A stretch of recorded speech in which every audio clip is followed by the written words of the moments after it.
Hallelujah. स्वागत है आप सबका मेरी भविष्यवाणियों की पुस्तक में। तो आइए हम आज के पवित्र वचन को पढ़ेंगे जो कि परमेश्वर के दास प्रेरित अंकुर यूसुफ नरूला जी के द्वारा लिखा गया है। आत्मिक वरदानों की धुन, जैसा कि पहला कुरिन्थियों अध्याय 14 उसकी पहली आयत में लिखा है, प्रेम का अनुकरण करो और आत्मिक वरदानों की भी धुन में रहो, विशेष करके यह कि भविष्यवाणी करो। मेरे प्रियो, परमेश्वर का वचन कहता है कि प्रेम का अनुकरण करो और आत्मिक धुन में भी रहो। धुन उस चीज को कहते हैं जैसे किसी को क्रिकेट खेलने की धुन होती है। वह खाते समय और सोते समय भी क्रिकेट के बारे में सोचता रहता है।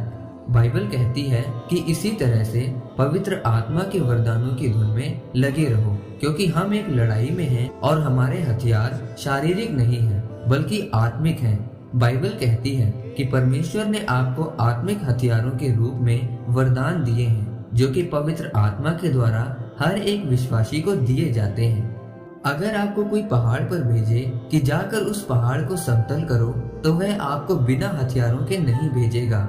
वह आपको जेसीबी और बहुत से हथियारों के साथ भेजेगा। उसी तरह से परमेश्वर ने कहा कि तुम्हारी लड़ाई इस जगत के साथ नहीं बल्कि शैतान के साथ है। तो अगर परमेश्वर ने आपको शैतान से लड़ने के लिए इस धरती पर भेजा है, तो परमेश्वर आपको हथियार भी देगा ताकि आप उस लड़ाई को लड़ सकें और जीत सकें। बाइबल में लिखा है कि कुछ लोग प्रभु यीशु मसीह को परखने के लिए एक सिक्का लेकर आए और उनसे कहा कि क्या हमें कैसर को टैक्स देना चाहिए। अगर प्रभु यीशु मसीह कहते कि हाँ हमें टैक्स देना चाहिए, तो जितने भी यहूदी लोग थे वह प्रभु यीशु मसीह से नाराज हो जाते कि वह हमें टैक्स देने के लिए क्यों कह रहा है, क्योंकि रोमी सरकार बहुत ज्यादा टैक्स लेती थी। और अगर प्रभु यीशु मसीह यह कहते कि हमें टैक्स नहीं देना चाहिए, तो सभी फरीसी लोग राजा से शिकायत करते कि यीशु मसीह लोगों को टैक्स ना देने के लिए भड़काता है। इसीलिए प्रभु यीशु मसीह ने बुद्धि के वरदान के द्वारा काम किया और उन्होंने कहा कि इस सिक्के पर किसका निशान है। उन्होंने कहा कैसर का। तब प्रभु यीशु मसीह ने कहा कि जो कैसर का है वह कैसर को दो और जो परमेश्वर का है वह परमेश्वर को दो।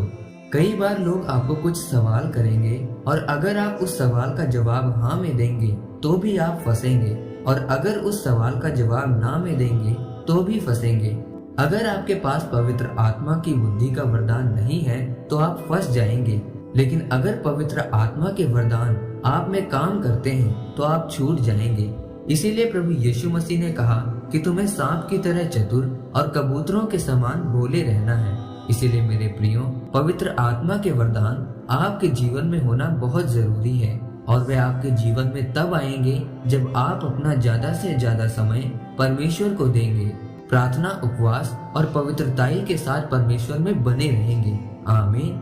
आइए परमेश्वर के दास के द्वारा लिखी गई इस प्रार्थना को आप मेरे साथ एक मन होकर करें। सर्वशक्तिमान परमेश्वर, आज के इस वचन के लिए मैं आपका धन्यवाद करता हूँ। परमेश्वर, अपना अनुग्रह मुझ पर कर ताकि मैं आपके वचनों के अनुसार चल सकूं और आपके पवित्र आत्मा के वरदान मेरे जीवन में काम करें। प्रभु यीशु मसीह के नाम में आमीन। परमेश्वर आप सबको आज के वचन के ऊपर मनन करने के द्वारा आशीषित करे। आमीन।